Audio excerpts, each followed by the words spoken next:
The US and China are now in talks over trade and tariffs, but what brought the two to the table? Since the beginning of the Trump administration, tariffs on Chinese imports kept increasing, and every time the US would impose a tariff, China would respond in kind. By the end of this tit-for-tariff game in April, the US had imposed a 145% tariff on China, and China had imposed a 125% tariff on the US. Even low-value goods that used to enter the US without being subject to tariffs, known as the de minimis exemption, was struck. So a $4 tube top on Shein suddenly became something like $8. I'm not so sure I feel sorry about that. Now, each side denied calling for talks. The Chinese tried to say they were being held at the request of the US, to which Trump responded, they ought to go back and study their files. The press joked that it wasn't clear who would blink first. Try me, I don't blink anyway.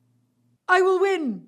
But as you can imagine, it wasn't just the $8 tube top that led to this breakthrough. So now the trade war has been paused for 90 days while the two sides negotiate a deal. And during those 90 days, China's tariffs on US imports will go down to 10% and US tariffs on Chinese goods will go down to 30%. But what led us to this moment? As prices began soaring here and demand for Chinese imports started decreasing, Chinese manufacturing took a major hit and dipped to the lowest level since 2023. Stocks were piling up in warehouses and Chinese exporters were starting to reel from the tariffs. The problem is that China had already been facing economic problems before this, with rising unemployment, low consumption, and a major housing crisis. China was also motivated to negotiate because these tariffs also threatened their global exports. China, for example, produces around 90% of the world's rare earth minerals, which means that minerals from places like Argentina and the Congo and elsewhere are sent to China to then be made usable for things like defense equipment, electric vehicles, and phones. So companies like Lockheed Martin, Tesla, and Apple rely on these imported minerals from China for their products. And if it becomes too expensive to import them from there,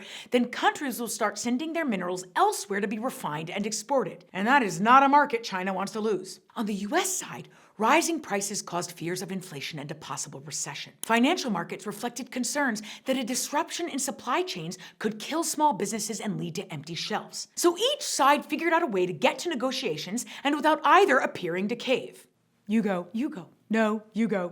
No, you go first. No, you go. No, you go first. Go, motherfucker. Ultimately, both sides need to make a deal because they understand that some kind of deal is better than none at all. The question is whether Trump's tariff policies help him get the two goals he set out to achieve. First, to increase US manufacturing, and second, to undermine China's economy. And what this development shows is that the US can't fully achieve either without swallowing a bitter pill.